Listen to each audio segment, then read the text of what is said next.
दोस्तों नमस्कार, आदाब, सत श्री अकाल। और जितने भी लोग झारखंड के हैं और झारखंड के सुपरस्टार मनोज डे को मेरे तरफ से जोहार झारखंड। जोहार झारखंड। जी हाँ दोस्तों, आप में से बहुत सारे लोग जोहार का मतलब नहीं जानते होंगे, लेकिन मनोज बताएंगे इसमें कि जोहार का मतलब क्या होता है। फिलहाल एक रेस्पेक्ट होता है, जैसे प्रणाम करते हैं, नमस्कार, शायद यही मनोज है ना? जी जी, नमस्ते करते हैं, प्रणाम करते हैं। बिल्कुल मनोज, बहुत बहुत स्वागत है हमारे चैनल पे। मुझे नहीं लगता कि शायद आप में से जो हमारी ऑडियंस होगी वो इनको नहीं जानते होंगे और इंट्रोडक्शन के मोहताज हो, ऐसा बिल्कुल ही नहीं है।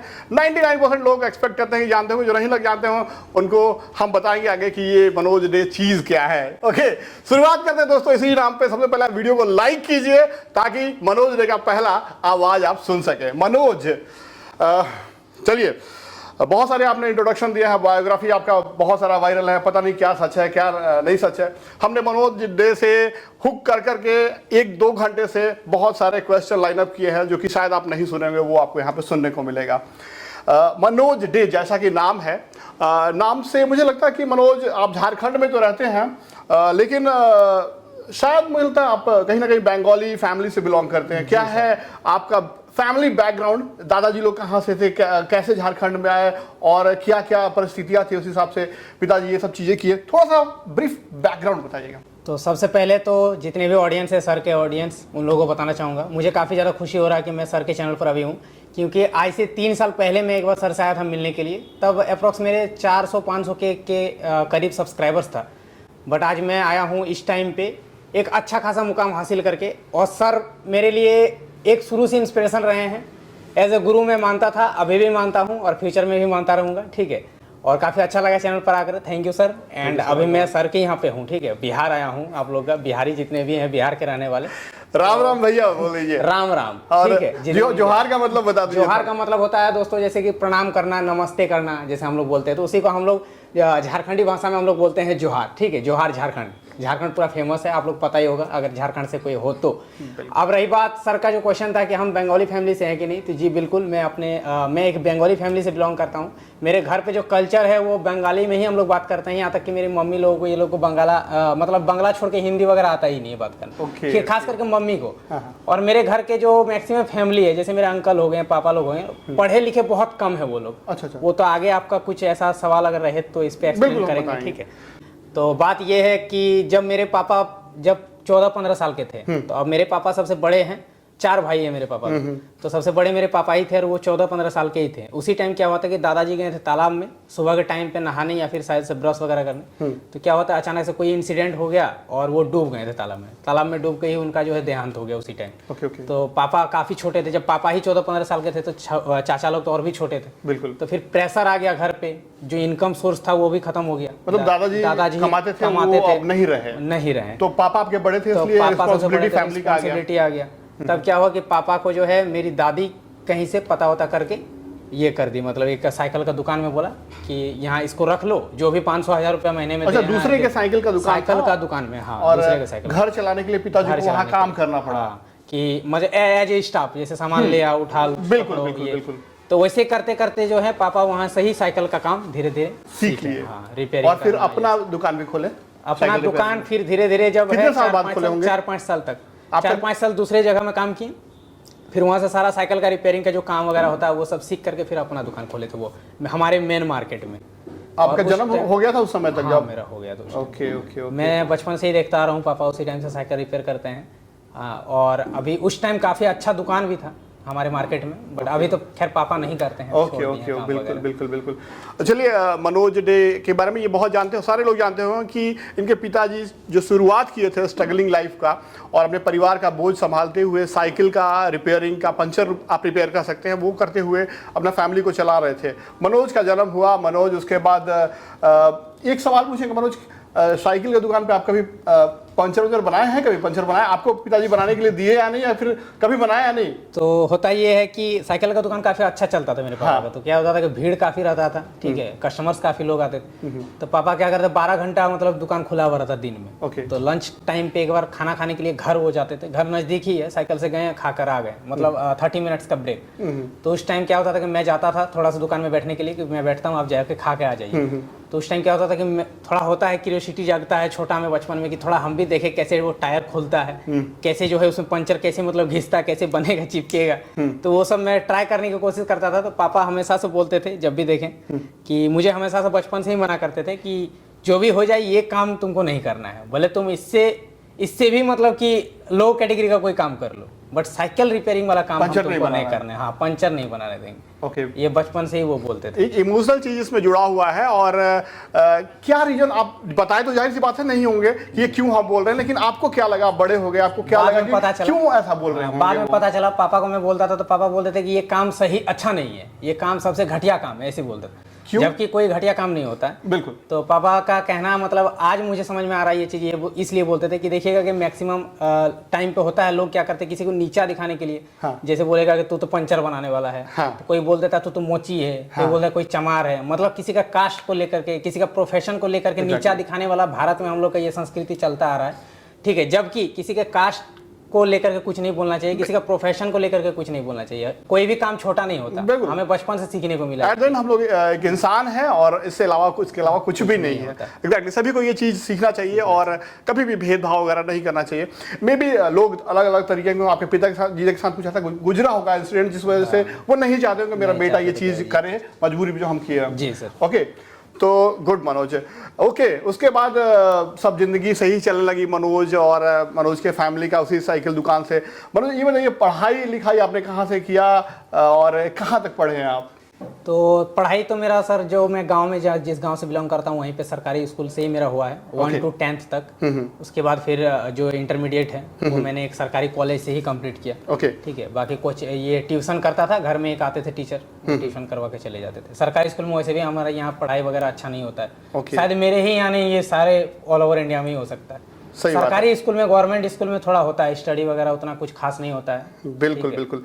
अच्छा, मैंने सुना कि आपने रिचार्ज दुकान भी खुला था और रिचार्ज दुकान पे बैठते थे, वो किन परिस्थितियों में खोला और कैसे, उससे कितना अर्निंग होती थी? वो मैं इंटरमीडिएट जब मैं कंप्लीट कर लिया तो उसके बाद मैं टीचिंग वगैरह करवाता था, बच्चों को पढ़ाता था ताकि पॉकेट खर्चा निकल जाए। तो ट्यूशन तो उससे क्या होता था कि गरीब बच्चों को ही पढ़ाता था, तो कभी कभी क्या होता था उससे भी अच्छा खासा पैसा नहीं मिलता था। जैसे काफी ऐसे घर से आते थे जो कि पेमेंट ही नहीं दे पा रहे हैं, तो फ्री में पढ़ा देना। ठीक है, तो फिर क्या हुआ कि थोड़ा सा पॉकेट मनी निकालने के लिए ही क्या हुआ कि बगल का ही एक फ्रेंड है, उसने बोला कि चलो दुकान खोलते हैं। और मेरा थोड़ा बहुत नॉलेज था कंप्यूटर ये सब का, इंटरनेट में उसी टाइम से चलाना सीख गया था। जैसे कि ऑनलाइन जो भी वर्क होता है, आधार कार्ड वगैरह निकालना, ठीक है, टिकट्स वगैरह बुक करना। तो वो बोला चलो एक खोलते हैं, तुम्हारा नॉलेज है, तुम एज ए काम करना, मतलब एज ए पार्टनर मुझे वो रख लिया। बट मेरा कोई पूंजी वगैरह नहीं था वहाँ पे, जस्ट मैं अपने नॉलेज के बेसिस पे उसने रखा कि काम करेगा। कितना पैसा कमा लेते थे वो रिचार्ज शॉप से? तो वो सब सर करके ट्यूशन वगैरह पढ़ा करके मतलब 1000-1500 मैक्सिमम 2000 उससे रोज का पता था। नहीं सर, महीने का। अरे चलिए कोई नहीं, ठीक है, लाइफ सब में आज और वो दिन कंपेयर कभी करते हैं कि वो दिन हमारा याद आता है? वो दिन एकदम याद आता है, जब भी याद आता है काफी ज्यादा इमोशनल में खुद हो जाता हूँ। कभी कभी खुद ही बिलीव नहीं हो पाता था कि ये सब कैसे मतलब हो रहा है। तो जादू जैसा लगता है ना? जादू जैसा लगता है, सही बात। कुछ सपना था आपका कि पढ़ के कुछ बनना है, या फिर लाइफ में अगर आप मनोज यूट्यूबर नहीं बनते और क्या आपका टारगेट था कि मैं यूट्यूबर बने, या फिर इंटरनेशनली सब कुछ होते? क्या बनते, पहले ये बताइए मुझे कि क्या बनते? अगर आपका कोई ड्रीम तो होगा ना? जी सर, ये चीज एक्सप्लेन करना भी चाहिए कि लोगों को भी समझ में आएगा कि कोई भी यूट्यूबर जब बनता है तो उसे पता नहीं होता वो यूट्यूबर बन जाएगा। यहाँ तक आपको भी नहीं, मेरे को भी ठीक है, वो कोइंसिडेंटली हो जाता है। तो ऐसे ही क्या हुआ था कि मैं भी जब साइबर कैफे में काम करता था वहाँ मोबाइल दुकान में, धीरे धीरे यूट्यूब के बारे में नॉलेज आया। फिर चैनल वगैरह ओपन किया तो एक चैनल डिलीट वगैरह हुआ, फिर से मनोज दे चैनल बनाया। तो मुझे नहीं पता था कि मैं एक दिन मनोज दे बन जाऊंगा, मेरे इतने सब्सक्राइबर्स हो जाएंगे। वो चीज ये मैं हमेशा वीडियोस में भी बोलता हूँ कि किसी भी यूट्यूबर को नहीं पता होता है। आज अगर संदीप महेश्वरी सर भी है तो उनको भी नहीं पता था कि वो एशिया का, इंडिया का, ऑल ओवर वर्ल्ड का शायद अभी पहला टॉप मतलब मोटिवेशन स्पीकर है। बट उनको पता नहीं था ये चीज, है ना। बस आप मेहनत करते जाओ, हो जाता है खुद ब खुद। बिल्कुल बिल्कुल मनोज, तो क्या कुछ सपना था बनने के लिए कि जैसे IAS बन जाए हम, या फिर इंजीनियर बनना है तो लाइफ में? ये चीज तो है। देखिए सर, जब मैं स्टडी वगैरह करता था तो ऐसा कोई गोल नहीं था, कोई एम नहीं था लाइफ का। जस्ट पापा चाहते थे कि सरकारी नौकरी हो जाए, तो मैं भी सोचता था कि ठीक है एक बार सरकारी नौकरी ही हो जाए। पढ़ाई करते थे ऐसे ही। बाकी खुद का कुछ एम नहीं था कि ऐसा कुछ करना है।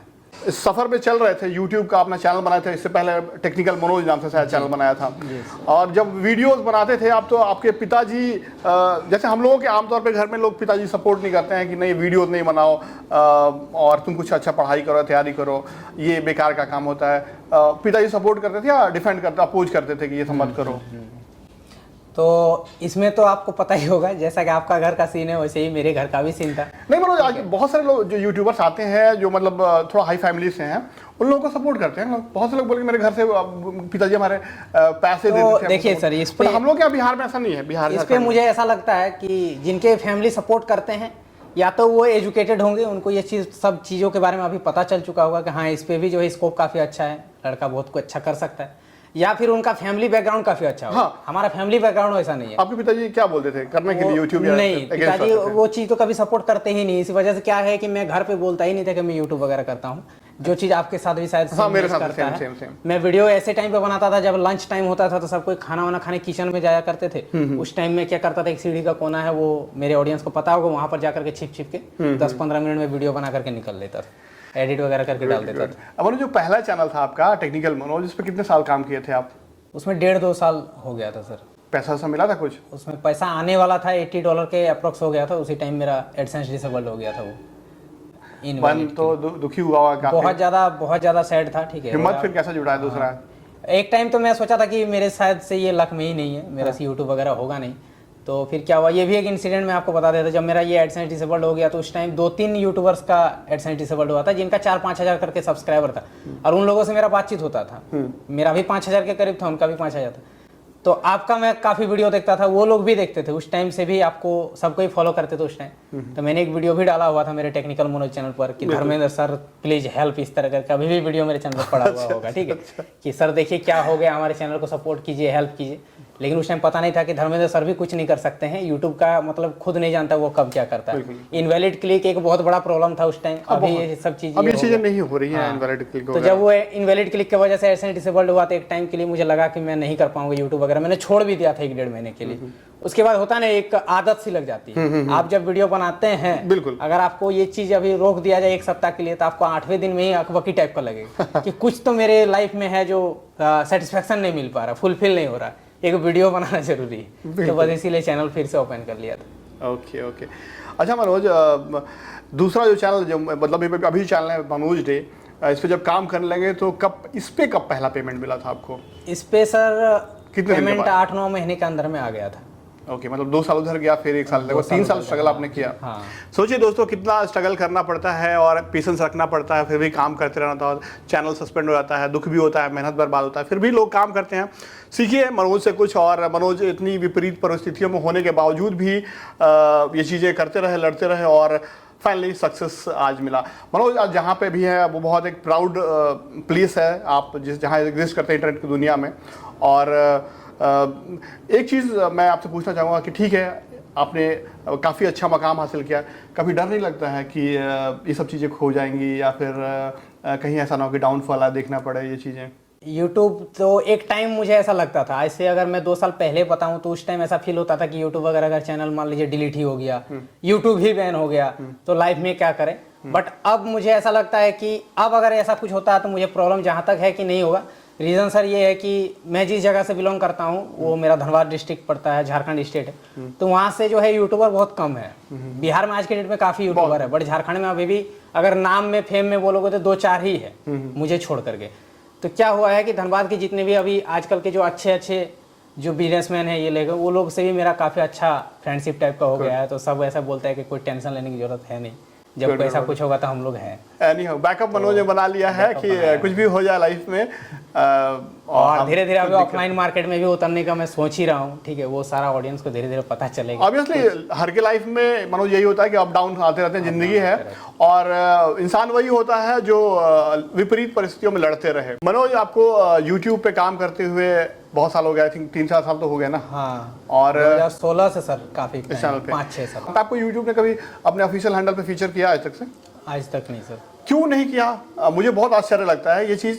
मैं ये नहीं कह रहा हूँ कि आप कीजिए, बट इनफैक्ट एक अगर क्रिएटर का लेवल आप देखते हैं तो आपको डेफिनेटली करना चाहिए था इस हिसाब से जितनी पॉपुलैरिटी है, बट नहीं किए तो आपको नहीं लगता ये चीज़ की, आपको ये फील नहीं हुआ कभी कि हमें इवेंट वगैरह में प्रायोरिटाइज नहीं किया गया या फिर फीचर नहीं करते हैं, जबकि आमतौर पे कम सब्सक्राइबर कम पॉपुलर वालों को भी जो प्रोफेशनली सब कुछ करते हैं, बहुत प्रोफेशनली हाई-फाई मॉडर्न जो है उनको बहुत अपलिफ्ट करता है यूट्यूब। मुझे बहुत बुरा लगता है ये चीज़ को देखकर। एक तरफ यूट्यूब कहता है कि नहीं हम कोई किसी टाइप का डिस्क्रिमिनेशन नहीं करते किसी बेसिस पे, बट ये एक फैक्ट है जो मैं बिलीव करता हूँ।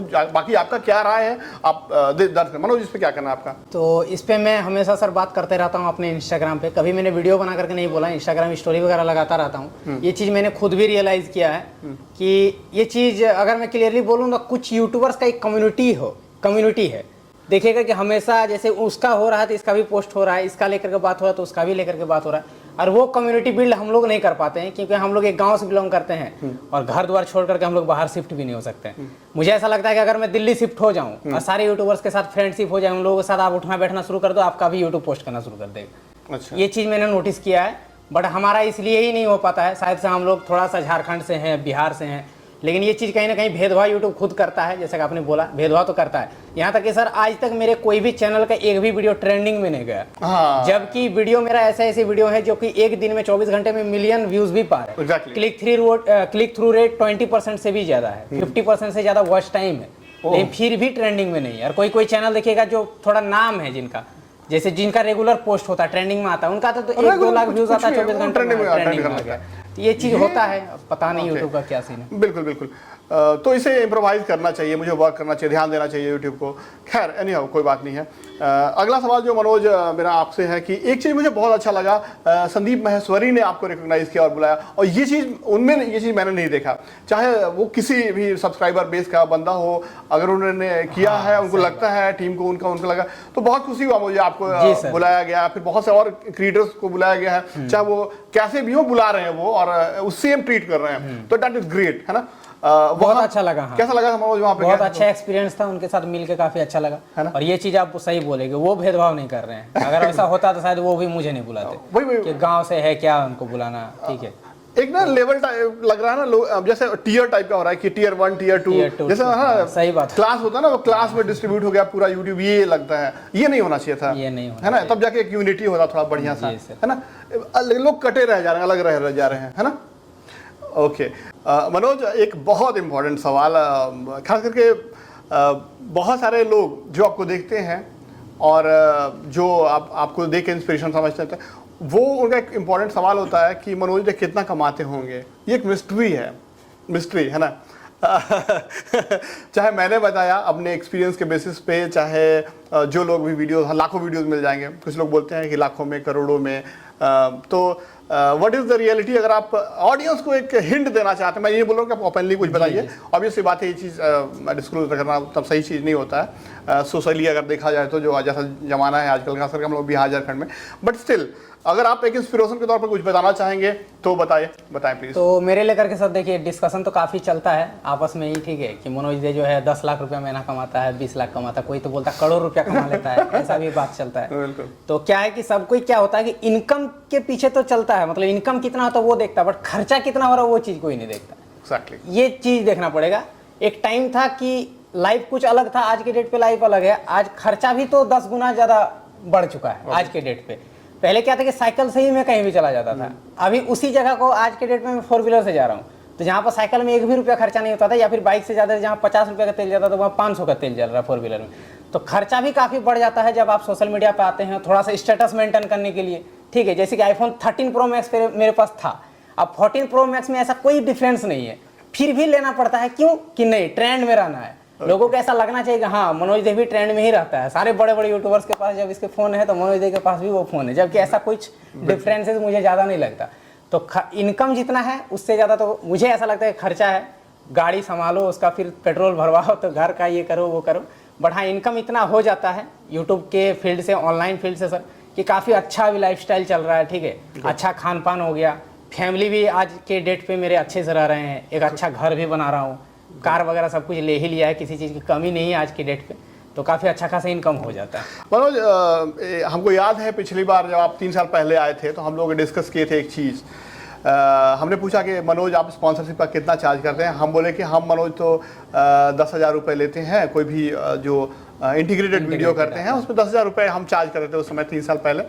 और मनोज भी बोले कि हम भी यही कुछ 5,000 या 10,000 के आसपास हमको भी मिल जाता है सर। तो वो तो आज से 3 साल पहले का सवाल था। उसके पास आप सब्सक्राइबर आपके 3 लाख के आसपास थे आई थिंक। आज उससे कई गुना ज़्यादा सब्सक्राइबर हैं। और अगर आप बताना चाहेंगे कि एक स्पॉन्सर वीडियो का चार्ज आप कितना लेते होंगे ऑडियंस को, तो आप बता सकते हैं। It's totally depend upon you. तो आज के डेट पे सर देखिए, सबसे पहली बात कि स्पॉन्सर्स पहले जैसे आते थे, हाँ। आज के डेट पे उससे भी ज़्यादा आते हैं। लेकिन मैं कहीं ना कहीं थोड़ा सा अब देखता हूँ कि चैनल पे ऐसा कुछ मिले जो रिलेट कर पाए उस टॉपिक से। जैसे अर्निंग से रिलेटेड कोई एप्लीकेशन हुआ, जैसे पहले रमी वगैरह का भी मैं वीडियो बना दिया करता था। आप भी बोले देखते हैं कि मैंने मना किया, मना किया, तो वो चीज़ मैंने बंद कर दिया है। पिछले 6-7 महीने से मैं नहीं कर रहा हूँ, जबकि ऑफर तो काफ़ी अच्छा खासा करते हैं। फिर भी छोड़ दिया कि नहीं, अब चैनल थोड़ा रेपुटेड हो गया है, लोग देखते हैं, अच्छे अच्छे लोग देख रहे, सीख रहे। तो आज के डेट पे स्पॉन्सर का प्राइस अगर मैं बोलूँ तो सर आराम से मतलब कि 1 लाख 1.5 लाख रुपया देने के लिए रेडी हो जाते हैं वो लोग। बट क्या है कि GST वगैरह भी मैंने ले लिया है, तो वो सारा टैक्सेस वगैरह कटता है। ओके चलिए, और अगला सवाल जो मनोज ये हमारा है आपसे कि ठीक है ये सब चीज़ें तो चलती रह रही हैं, और अब शादी वादी तो अब तो उम्र कितना हो गया आपका? उम्र सर 25 हो रहा है अभी तो। ओरिजिनल उम्र 25? हाँ, ओरिजिनल। मनोज 25 साल के हो चुके हैं, और माना जाता है कि बच्चा जब 25 साल 24 साल का हो जाए तो शादी के लायक हो जाता है, और लड़की 18 साल से ऊपर रहती है। तो मनोज अब शादी कब करने वाले हैं आप? शादी के लिए सब लोग इंतजार कर रहे हैं। काफ़ी लोग सर ये कमेंट करते हैं, ठीक है, तो देखते हैं, जल्द ट्राई कर रहे हैं। 2023 में शायद से कर लूँ, मतलब शायद ही है, इसमें सियोरिटी नहीं है। गुड। अगर शायद नहीं है तो फिर मेरी कांग्रेचुलेशंस आपको एडवांस में। चलिए, थैंक यू एडवांस में आपको। हम चाहेंगे कि शादी कीजिए, घोड़ी पे बैठिए, और हम लोग के पीछे से आइएगा सर, घोड़ा पे हम लोग भी आएंगे, सब है ना, टीम लेके, योगी को लेके आएंगे एकदम। सब जितने यूट्यूबर्स हैं सबको मैं बुलाऊंगा। और बाकी जितने सब मेरे दुश्मन जो हम लोग गधा पे बैठा के लाएंगे पीछे ठीक है, लेकिन बैंड बाजा तो बजाएंगे। ओके, एनीहाउ मनोज बहुत बहुत शुक्रिया आप यहाँ पे आए और हमारे ऑडियंस को इतनी सारी चीज़ें बताएं। एक लास्ट मैसेज हमारे ऑडियंस को जो हमारे चैनल पे है कि अगर यूट्यूबर बनना चाहते हैं तो क्या कुछ प्राइम 3-4 पॉइंट बताओ। तो उसका सबसे बड़ा राज ये है कि रेगुलरिटी, कंसिस्टेंसी, जो कि सर भी आज से 1-2 महीना पहले जो है थोड़ा सा डिमोटिवेट हो गए थे कि यूट्यूब वगैरह नहीं होगा, मेरा व्यूज़ नहीं आ रहा, ये नहीं आ रहा। एक मिनट रुकूंगा मनोज। मैं मनोज के घर गया था ना वो पॉडकास्ट में, मनोज ने मुझे बोला कि सर ट्राई कीजिए एक बार लास्ट, है ना, और ट्राई कीजिए, कुछ होगा या नहीं होगा, बट उस बूस्ट से मुझे बहुत हेल्प हुआ। Thank you so much Manoj for that. अरे सर आप थैंक यू मत बोलिए। अरे नहीं यार, सच में बहुत काम किया आज के डेट पे देखिए, सर भी कंटिन्यू कर दिए हैं, रेगुलर अभी वीडियोस आ रहा है, ठीक है, 1-2 दिन गैप हो जाता है, तो अभी धीरे धीरे सर देखिए अच्छा हो रहा है। हाँ बिल्कुल, तो वही चीज़ है, कंसिस्टेंसी मेंटेन कीजिए, रेगुलर वीडियोस डालिए। कब कौन सा वीडियो वायरल होगा नहीं होगा ये चीज़ कोई भी नहीं जानता, चाहे वो किसी भी दिग्गज को पूछ लीजिए जिनका 20 मिलियन 30 मिलियन सब्सक्राइबर, वो भी नहीं बता पाएगा। कोई ऐसा रामबाण उपाय है नहीं कि उसको ऑन कर देते हैं, ऑफ है तो वायरल हो जाएगा, ऐसा नहीं है। वीडियो बनाते रहिए, हो जाएगा, है ना। गुड। और शुक्रिया मनोज हमारे साथ जुड़ने के लिए, हमारे चैनल और हमारे पॉडकास्ट में आने के लिए बहुत शुक्रिया। लाखों करोड़ लोगों को इंस्पायर करने के लिए, for becoming a YouTuber. I wish you all the very best कि आप फ्यूचर में एक और बादशाह और बहुत ही अच्छा काम करें। Thank you so much. चलिए, थैंक यू।